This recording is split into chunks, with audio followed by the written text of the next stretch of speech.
My first introduction to Undertale was a little bit messy. I played the game and finished it, but after doing so I realized that I didn't actually play the game.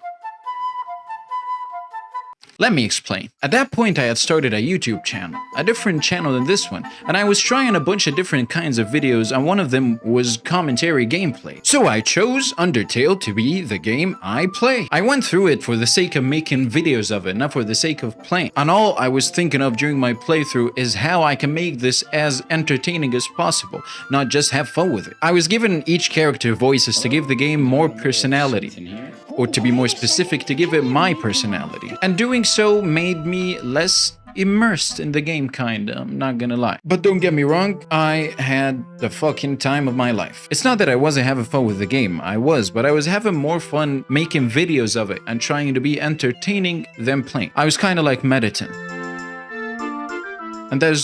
And there's nothing wrong with that. But when I go online, I find a shit ton of people praising the game and obsessed with it, and that makes me think, did I miss something? Especially after seeing its crazy ass fanbase. So I said, maybe I should give Undertale another chance. Plus, its different routes and the deep lore and the meta storytelling makes it the perfect game for a revisit.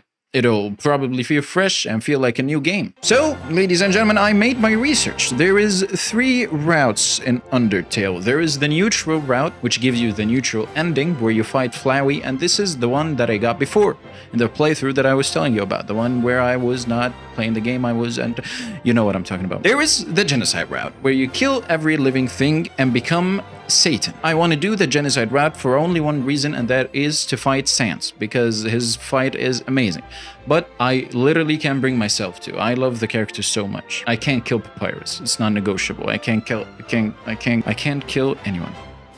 Is that clear? I hope this is clear. So this leaves us with the third route, and the final route, which is called the Pacifist route. The one in which you win your fights by talking with everyone and being friends with everyone. And during this latest playthrough, I realized that there is a true Pacifist route. And this is the Pacifist route that you get when you finish the neutral route first, then do the Pacifist route. So I didn't plan for any of that. It just happened. It's kind of lucky, I guess. Yeah, it's lucky. And boy, I wasn't ready for this game. If there's one thing that I could describe this playthrough with, it's subtlety. You'll notice a lot of minor changes, and it is there from the very beginning. Normally the game starts with a talking flower, which greets you and then tries to teach you about the game to earn your trust, and then tries to kill you. But a talking cow comes and saves you from it. But now the flower knows that it's not your first time playing, so it doesn't bother showing up, and the cow is the first person to greet you. Or rather, the first animal. The first section in the game is called the Ruins, and this is the place where you meet the cow, Toriel. And there's a bunch of subtle dialogue changes to her. She keeps saying stuff like, I had a feeling you'd like this, you feel like an old friend, do you know something I don't, why are you looking at me like you've seen a ghost, which is true, because I killed her in the first playthrough. Don't judge me, I was a different person back then. In the last playthrough, when I was talking to the cow in the living room, I skipped everything she was saying and kept telling her that I wanted to get out of here. Or I want to get out of this place. But this time, I listened to everything she has to say, until there was no other dialogue option than, I want to get out of here. And when I pressed it, she didn't argue with me. She just straight up went to the door to try and destroy it and fight me. Now, during our fight, I learned from my mistakes. I didn't kill her. So it was a very beautiful moment. It was emotional, and we hugged, and I was happy. And by this, we successfully followed the true Pacifist manual in finishing the first ever area, called The Ruins. And now, ladies and gentlemen, we're about to meet my favorite character in this marvelous piece of art. A piece of art that some might dare call a video game. He is the one and only Sans.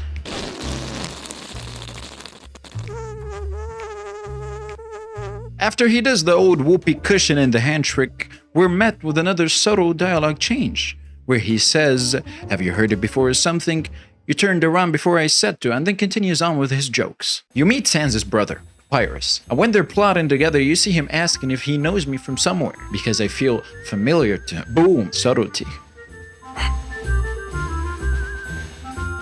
And here, I text someone something very funny, and I start laughing at my own joke.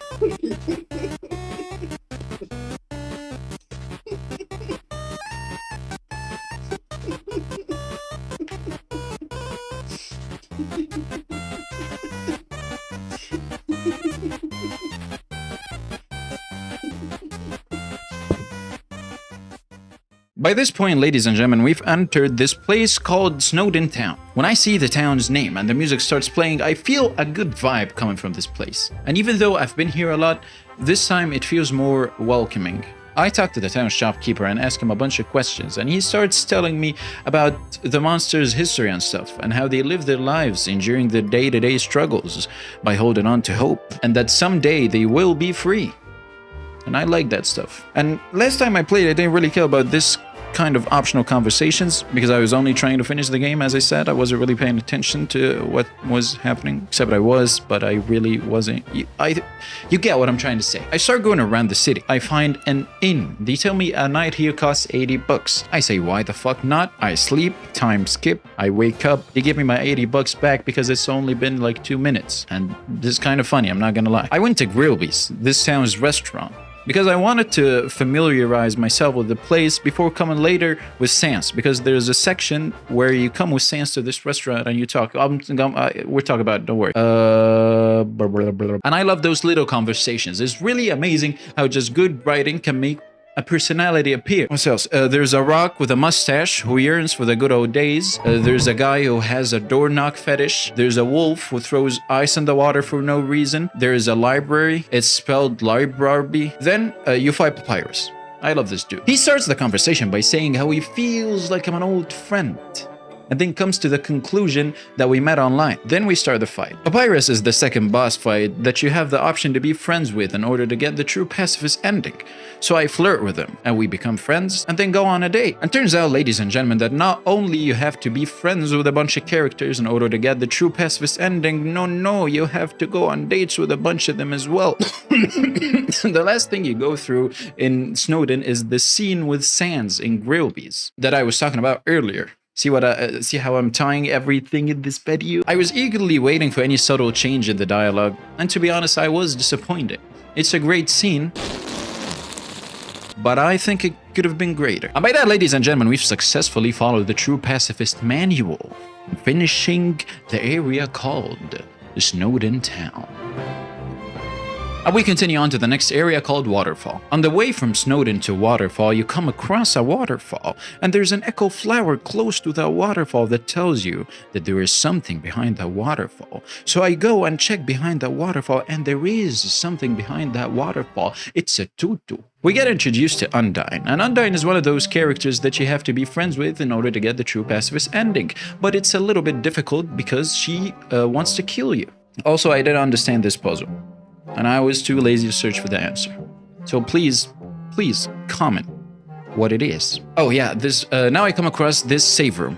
There isn't really anything special about this save room, but there kinda is something special about the save room. This is the kind of room that I like to call a gas station.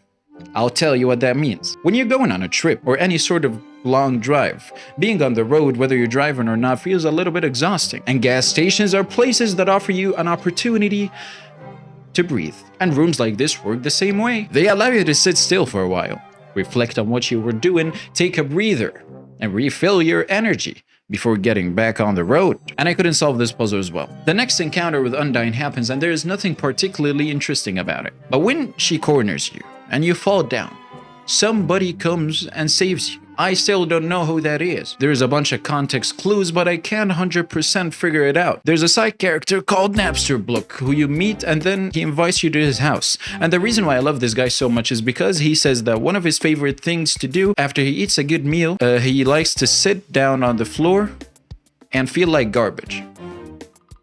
I like this dude. And then I find this snail race, and I keep betting on the yellow snail to win, but what I didn't know is that this motherfucker rigged it. He's slow as hell. I talked to Waterfall's shopkeeper, and he referenced Delta Route, which is a nice little Easter egg. I like that. I sleep because I need my sleep. I can't be playing video games forever. And then I wake up and decide that playing this game is more important than taking a shower. So the next area we visit is Temi Village. And I feel like Temi Village is where I live, spiritually. This place feels exactly like my thoughts.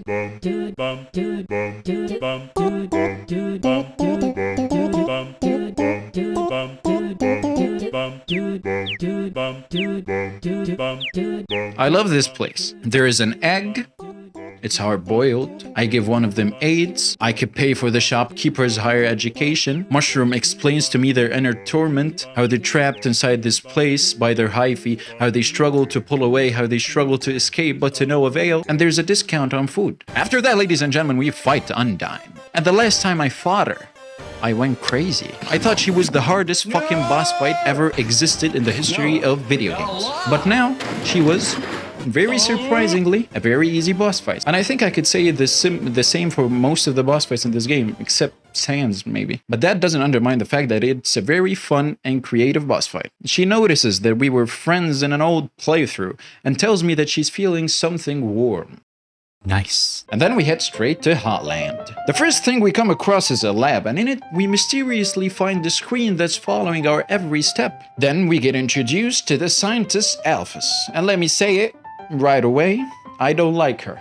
I hate her. She's my least favorite character in the entire game. I don't like anything about her. Fuck her. The only thing I like about her is that she made a robot that I like. And we get introduced to him very quickly after we meet her because he's trying to kill us. His name is Mediton, and I referenced him in the beginning of the video. I fucking love his gimmick of entertainment. All what he's doing is trying to kill you, and every attempt to do so is a show of some kind. For example, our very first introduction to him is a quiz show. Either you answer correctly or you die. And some of the questions are crafted to not be answered. I love it. After that, I go back to Snowden. No, not to Snowden, to Waterfall to visit Undyne in her house because that's a requirement for the true pacifist stuff. And in front of her house, we meet Papyrus, who planned the whole visit. The horror visit. We head right into her house. We go through a little bonding experience. Then we become friends. And by that, we finished about 75% of what is required to get the true pacifist ending. We're friends with Papyrus, we're friends with Undyne, we're friends with the cow, we haven't killed anyone. All that's left is to be friends with Alphys, which is the hardest one for me, really. I'm not lying when I'm saying I don't like her. But I'll bury my hatred for this pitiful human being just to get the ending. The next part is full of Mediton's different shows where he tries to kill you, and every single one of them ends in a weird scripted ending where every time Mediton loses. And by this, we've successfully followed the true pacifist manual in finishing Hotland. The next place we're supposed to go to is a place called the Core. On our way, we surprisingly meet Sans. He asks us if we want to go to dinner with him, and we get a little segment of a conversation that we're having over dinner. And the reason why I love this part so much is that this is the only scene in the pacifist playthrough where you'll see the duality of Sans' character. The reason why we know him as this funny, lighthearted, and cool guy is because we haven't done anything to see his bad side. And also, as he tells us during the conversation, is because he made a promise to someone in the ruins that he would never hurt a human and that he would always help them. But the second when he says, if I hadn't made the promise, you'd be dead where you stand, gives us a glimpse of what the other side of his character looks like. And I remember how confused I was when I saw this scene for the first time. Another day goes by, but now I take a shower because I can't live in my filth for 3 days. As soon as we enter the Core, we're confronted by Mediton, and he tells us that all of his attempts to kill us was meticulously crafted by Alphys. She was doing all of this to try to make herself look good by saving us at the end. That's why I kept losing, it was all scripted. Haven't I told you that Alphys is a loser? You proceed with Alphys to the Core. She tells you that in order to cross the barrier between the two worlds, you would have to kill the king, Asgore. And then she runs away. And by that, ladies and gentlemen, we followed the true pacifist manual in finishing the Core, and we head into one of my favorite places in the entire game, because in it is one of my favorite scenes in the entire game. You continue to a place very similar to the ruins. The only difference is that this place has no colors. It feels soulless, like it's missing something. There's only shades of gray with hints of yellow every now and then. It feels exactly like a painting, which suits what's happening in the scene. You get confronted by different kinds of monsters that you've been encountering throughout your playthrough, and they tell you the lore of why everything the way it is. The only reason the king is doing all that is because his 2 sons died. A human kid who fell down here in the past, and Azrael, his biological son. The human died because he was sick and Azrael couldn't save him in time. And Azrael died because the humans attacked him when he tried to bring his dead brother's body to the surface. So we now understand that all this is a retaliatory act from Asgore because of everything that was took from him. So after that, we enter the judgment room. This is the place where you get judged for everything you did in your playthrough. And guess who judges you? Sans. I don't know why I'm making it suspenseful. Sans judges you. It's either you've lost yourself or you've not. And fortunately, I'm still me, motherfuckers. I continue on until I meet Asgore. And his introduction is one of this game's best. You would imagine that the moment of meeting the king of monsters would be more energetic. But when you enter his throne room, there's flowers everywhere. And the sounds of birds chirping makes you let your guard down. Then you talk to him, and he's the kindest person ever. Like, what the fuck? He tells you that it's time, and you're faced with the option to confront him in front of the barrier between the two worlds. But I forgot something. I'm not friends with Alphys yet, and I totally forgot that. So I ran back out of this motherfucking place. So I go back, they call me, I go back to Snowdin. Undyne gives me a letter that I have to give to Alphys, which then turns into me going out with Alphys and us eventually being friends after a lot of shit that happened, but it's not necessary. I don't have to tell you all of it. So after doing so, and after we've become friends, she confesses something to me, and that is the true lab. This is the part of the game that I absolutely know nothing about. So I enter the true lab, totally oblivious to what could happen. And there I fucking find out that Alphys had been collecting souls and then trying to put them in monsters' bodies as a way of trying to figure out the nature of souls to try to help the monsters reach the surface. And that led to her creating a bunch of zombies. And a talking flower. That fucking blew my goddamn mind. Turns out when she made that flower, it didn't come back with a soul. It's now just a being with evil intentions and no soul. Whatever, I finished the lab. I've 100% completed everything that should get me the true pacifist ending right now. What's next is to go to Asgore and see what the fuck he's up to. So I go to Asgore. We start the fight. The scene had been set.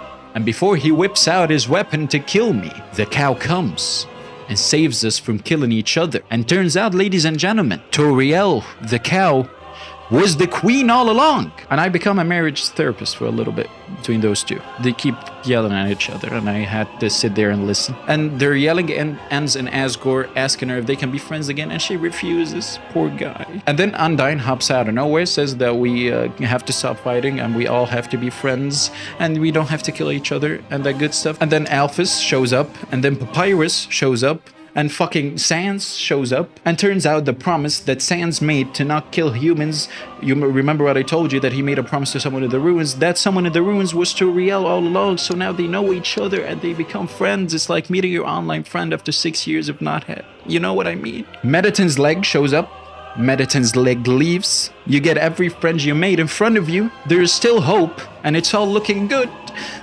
until it's not. Turns out, Flowey is the one who brought you all here, to try and kill every single one of you and take your souls to be able to cross the barrier into the world of the humans. He says that he'll kill you 1,000 times before letting you cross the barrier. He whips out his weapon and attacks you.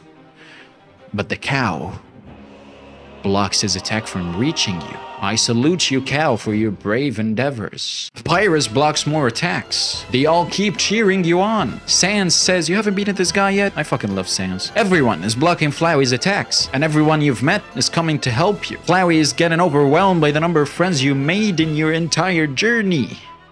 But alas, the devil has no limits. Flowey takes everyone's soul and power, and when he does so, after all this time of being a soulless being, he now regains his real form after consuming a real soul. And turns out that Flowey was the king's son all along. He is the one and only Azrael. He changes his form to an evil cow. And then you start fighting him. What does that mean? He throws everything he has onto you. He puts up one hell of a fight. He is much stronger than you. But that doesn't mean anything now, does it? Because you got the power of hope. And the power of hope never failed you. You hang on to the hope that your friends instilled in you throughout your whole playthrough and use it to reach them deep within this monster's soul. You talk to everyone individually to snap them back to their souls. You tell Sans a bad joke. You show Toriel some mercy. You show Undyne your fighting spirit and your strength. You remind Papyrus of his crosswords until you've saved them all. But there is still one last soul that you need to save. Ladies and gentlemen, this is the plot twist of the century. We see a flashback of Azrael and his human brother. And turns out, I am his brother. Azrael refuses my bonding proposals and still tries to kill me, but to no avail. He confesses that he did all that because he loves me, and no one understands him like I do. Behold the biggest plot twist of this century to the biggest plot twist of this century. I am not his brother. His brother is long gone. Azrael's soul is now back. He can feel everything. He regrets hurting me and regrets hurting everybody else.